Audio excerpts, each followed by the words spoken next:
नमस्कार, आप देख रहे हैं न्यूज हाट। मैं हूं आपके साथ रितेश शर्मा। पटना में नीट की तैयारी कर रही छात्रा की संदिग्ध मौत के मामले में अब जांच का जिम्मा केंद्रीय अन्वेषण ब्यूरो यानी सीबीआई को सौंपे जाने की प्रक्रिया तेज हो गई है। बिहार सरकार ने इस कांड की सीबीआई जांच की अनुशंसा की है। मुख्यमंत्री नीतीश ने भारत सरकार को पत्र लिखकर पटना में हुई नीट छात्रा की संदिग्ध मौत कांड संख्या 14/26 की जांच सीबीआई से कराने का आग्रह किया है। सीएम ने स्पष्ट रूप से कहा कि इस मामले का पारदर्शी, निष्पक्ष और न्यायपूर्ण तरीके से उद्भेदन सुनिश्चित किया जाना चाहिए ताकि पीड़ित परिवार को न्याय मिल सके और किसी भी स्तर पर संदेह की गुंजाइश न रह जाए। बता दें कि डिप्टी सीएम सम्राट चौधरी ने ये जानकारी सोशल मीडिया पर शेयर कर बताई है। सूत्रों की माने तो डीएनए सैंपल की रिपोर्ट भी आ चुकी है। हालांकि रिपोर्ट में क्या है अभी इसका पता नहीं चल पाया है। डीजीपी आज दोपहर तक इस मामले में प्रेस कॉन्फ्रेंस कर एसआईटी की जांच रिपोर्ट मीडिया के सामने भी रख सकते हैं। इसमें पटना से जहानाबाद तक की पूरी रिपोर्ट होगी। तो नीट छात्रा की मौत को लेकर शुरुआत से ही कई सवाल उठते रहे हैं। परिजनों का दावा है कि ये आत्महत्या नहीं बल्कि साजिश के तहत की गई हत्या है, जबकि पुलिस प्रशासन शुरुआती जांच में आत्महत्या की बात कहता रहा है। इसी विरोधाभास ने पूरे मामले को और भी संवेदनशील बना दिया है।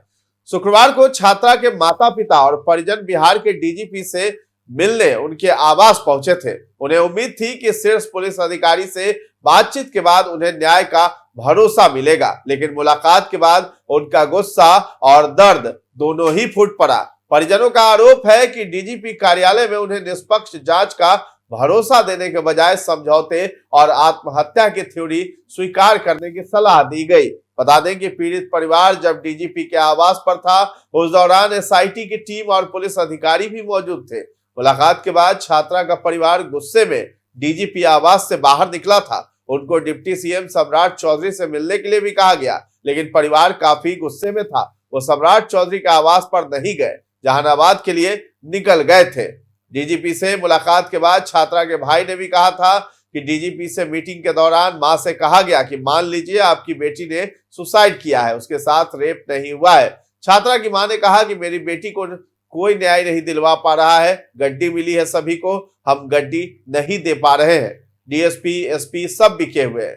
सम्राट चौधरी हमें बुला रहे हैं, हम उनसे मिलकर क्या करेंगे, हमें सिर्फ न्याय चाहिए। पिता ने कहा कि हमें यहाँ न्याय नहीं मिल रहा है, हम यहाँ न्याय के लिए आए थे, लगा कि ये कुछ बताएंगे, लेकिन सब फालतू बातें की गई हैं। क्या बोला कि आप मिलने के लिए आए हुए थे? वही पुराना चीज जो आ रहा है अभी तक, वही मान लीजिए कि सुसाइड कर ली, बस रेप नहीं हुआ इसके साथ। ये डीजीपी बोले? हाँ, माता जी से ही बोले जबरन कि कुछ नहीं हुआ है, रेप नहीं हुआ है, अजीब है मामला दबाने की कोशिश पूरा पूरा पूरा। डीजीपी कुछ न्याय की सुसाइड किया है आपकी बेटी, सारा रिपोर्ट आने के बाद एंगल दिया जा रहा है। बगीचा बैठिए ना।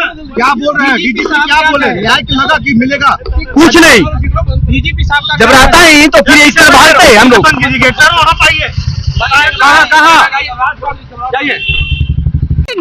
कैसा लग रही है? देखो सीना फाड़ के दिखाते हैं, नाले से लेके जाके दिखाते हैं, ये बिका हुए हैं, पुलिस सब बिके हुए हैं। क्या हुआ है मैडम? पुलिस डीएसपी रहे चाहे एसपी रहे चाहे कौन चौधरी हैं, कौन चौधरी तो बुला रहे हैं। अब कहानी एक भी रूप हमको मिल नहीं रहा है यहाँ, और इस तरह किया जा रहा है, लग रहा है कि कुछ न कुछ हम ही लोग दोषी हैं। ये सम्राट चौधरी जी बुला रहे हैं, बताइए हम किस बेसिस पे उनसे मिले? यहाँ डीजीपी साहब कुछ बोल रहे हैं, वो कल बोला गया है सर, इसके बारे में तो माँ से ही माँ ही बताएगी। माँ बेचारी रो के निकल रही है। आप लोग नाराज दिख रहे हैं, बात नहीं हुई जो होना चाहिए। बात होती तो फिर नाराज क्यों निकलते? नहीं।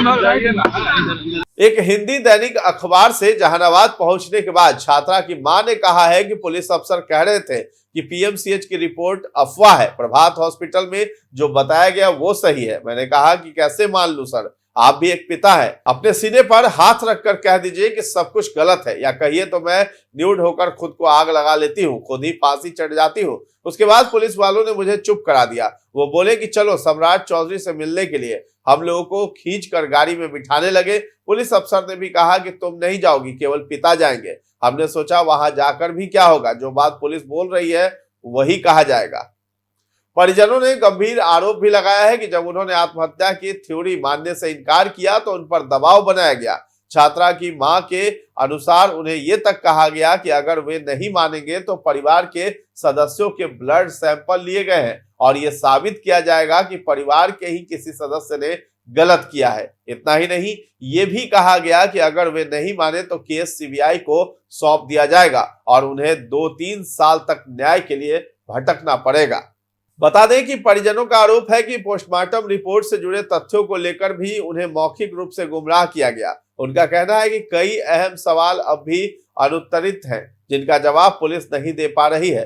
परिजनों का दावा है कि पुलिस किसी बड़े और प्रभावशाली व्यक्ति को बचाने की कोशिश कर रही है। इसी वजह से पूरे मामले की लीपापोती की जा रही है। परिजनों का दर्द उस समय भी छलक पड़ा जब उन्होंने कहा कि अगर उन्हें न्याय नहीं मिला तो पूरा परिवार आत्महत्या करने को मजबूर हो जाएगा। उनका कहना है कि एक ओर उन्होंने अपनी बेटी को खो दिया है, दूसरी ओर उन्हें मानसिक रूप से तोड़ा जा रहा है। ये बयान पूरे प्रदेश को झकझोर देने वाला है और मामले की गंभीरता को और भी बढ़ा देता है। मामले की निष्पक्ष जांच के लिए पटना हाईकोर्ट में जनहित याचिका भी दायर की गई है। याचिकाकर्ता सुषमा कुमारी ने अधिवक्ता अलका वर्मा के माध्यम से याचिका दाखिल कर जांच को हाईकोर्ट की निगरानी में कराने की मांग की है। अब सबकी निगाहें सीबीआई जांच और कोर्ट के अगले कदम पर टिकी है। देखिए, बिहार के माननीय मुख्यमंत्री नीतीश कुमार जी ने साफ कर दिया है कि बेटियों के न्याय पर कोई समझौता नहीं होगा। पटना में नीट छात्रा की हत्या के मामले में सीबीआई जांच की मांग कर उन्होंने यह साबित कर दिया कि सुशासन शब्द नहीं संकल्प है। यह वही सरकार है जो दोषी चाहे कितना भी रसूखदार हो उन्हें कानून के कटघरे में खड़ा करती है। जो लोग आज सवाल उठा रहे हैं उन्हें समझना चाहिए कि न्याय की सबसे मजबूत आवाज खुद नीतीश कुमार जी हैं। बिहार में कानून का राज है और रहेगा। दोषियों को किसी भी हाल में बख्शा नहीं जाएगा। तो फिलहाल इस खबर में इतना ही है। न्यूज हाट के साथ बने रहें और अभी तक हमारे चैनल को आपने सब्सक्राइब नहीं किया है तो जरूर कर लें। धन्यवाद।